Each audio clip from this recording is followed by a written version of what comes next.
आप सभी को जोहार रहेगा। जो कि अभी हम आए हुए थे बुढ़मू, जो कि बुधवा उरांव की पुण्यतिथि पे ये लोग निकले थे, जो कि श्रद्धांजलि देने। तो दादा, क्या विचार से, क्या मकसद से आज आप लोग निकले हैं यहाँ पे?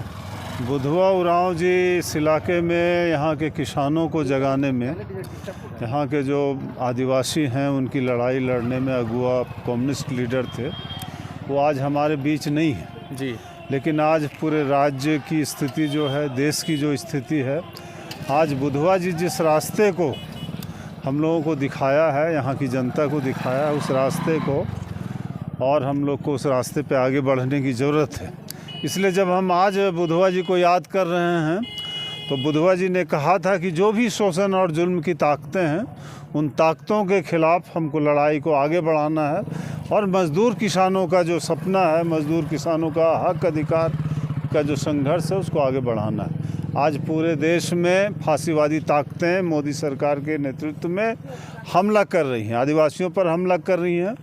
झारखंड का जो अधिकार है, आप समझिए 2 महीने का राशन मोदी सरकार ने 74,000 टन जो है वो अनाज रोक करके रखा। अच्छा, 2 महीना का आरोप लगा रहे हैं आप लोग? नहीं मिला था, है ना? नहीं, वो केंद्र सरकार को जो देना था वो हिस्सा उसने रोक रखा है। इसके साथ ही आवास, आप पता कीजिए, झारखंड का हिस्सा पूरा केंद्र सरकार को जो देना था वो रोक रखा है। तो जब से यहाँ से भाजपा की सरकार हटी है झारखंड से, तब से ये मोदी सरकार झारखंड पर एक तरह का आर्थिक नाकेबंदी चला रहा है।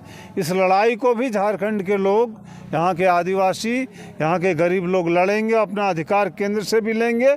और यहाँ जो स्थिति है जिसमें मज़दूरों को, किसानों को उनका वाजिब मनरेगा का मज़दूरी नहीं बढ़ रहा है, मज़दूरी को बढ़ाने के लिए, और जो लड़ाई है कि किसानों के समर्थन मूल्य का, यहाँ जो कैश क्रॉप होता है उसका समुचित भंडारण हो, उसके लिए कोल्ड स्टोरेज हो, और जो लड़ाई है उनके समर्थन मूल्य का पूरे देश में लड़ा जा रहा है, यहाँ भी पूरे झारखंड में लागू हो।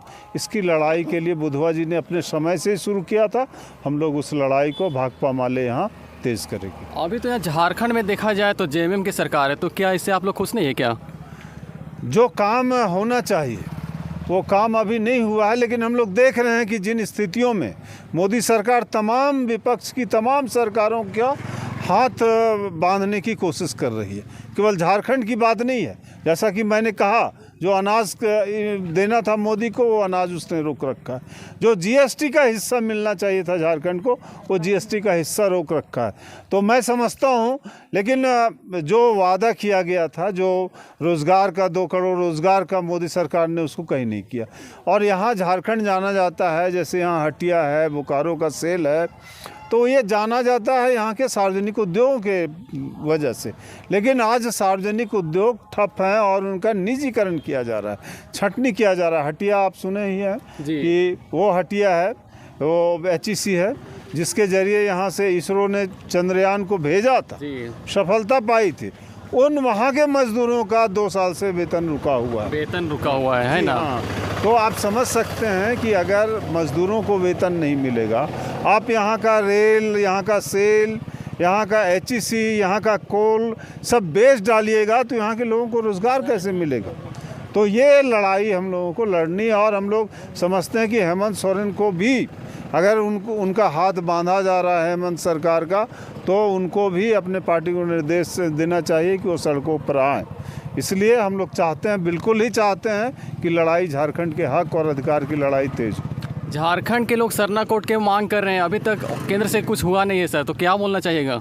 बिल्कुल, हम लोग चाहेंगे कि सरना कोड मिले, और यहाँ से भेजा गया है, यहाँ से विधानसभा से कहा गया है कि वो सरना कोड यहाँ के आदिवासियों को मिलना चाहिए, जो उस धर्म को मानते हैं। इसका हम लोग समर्थन करते हैं। झारखंड विधानसभा से पास हो गया, बंगाल से पास हो गया, क्या छत्तीसगढ़ जैसे राज्य, वो भी एक आदिवासी बहुल राज्य है, क्या उससे आशा करते हैं? जी हाँ, बिल्कुल हम चाहते हैं। ये केवल जो सांप्रदायिक ताकत है, भाजपा है, वो यहाँ के लोगों को विभाजित करना चाहती है, इस धर्म और उस धर्म के अंदर वो जो है भेदभाव करना चाहती है। लेकिन हम लोग धार्मिक आज़ादी के पक्ष में हैं कि ये लोगों की आज़ादी हो कि वो किस धर्म को मान रहा है, उस धर्म को मान्यता मिलनी चाहिए। बिल्कुल हम लोग चाहते हैं सरना कोड यहाँ लागू होनी चाहिए। और आगे का आप लोगों का क्या विचार है? 2024 का चुनाव आने वाला है, केंद्र में किनको चुनिएगा, भाजपा या फिर कांग्रेस? 2024 में भाजपा को हटाया जाना है। इस देश में जो तबाही, जो संविधान को नष्ट किया जा रहा है, उसमें भाजपा को हटाना बहुत आवश्यक है इस देश को बचाने के लिए। इसलिए तमाम विपक्षी पार्टियों ने एक गठबंधन बनाया जिसका नाम आप जानते हैं, इंडिया है जी। और निश्चित रूप से इंडिया जीतेगी। और ये मोदी का ये आखिरी टर्म चल रहा है, 24 में मोदी सरकार नहीं रहने वाली। जिस तरीके से आप दिशा निर्देश देना चाह रहे हैं, मतलब कांग्रेस को आप लाना चाह रहे हैं ना? नहीं, ये पूरा विपक्ष मिलकर के यहाँ आ रहा है, उसमें कांग्रेस भी है और बिल्कुल उसमें जो है वो विपक्ष पार्टियां जो आज गठबंधन बना इंडिया जिस तरह से एनडीए है उसके जगह पे यहाँ इंडिया का जीत होगा पूरे देश में। चलिए, बहुत बहुत धन्यवाद और जोहार रहेगा। शुक्रिया, जोहार।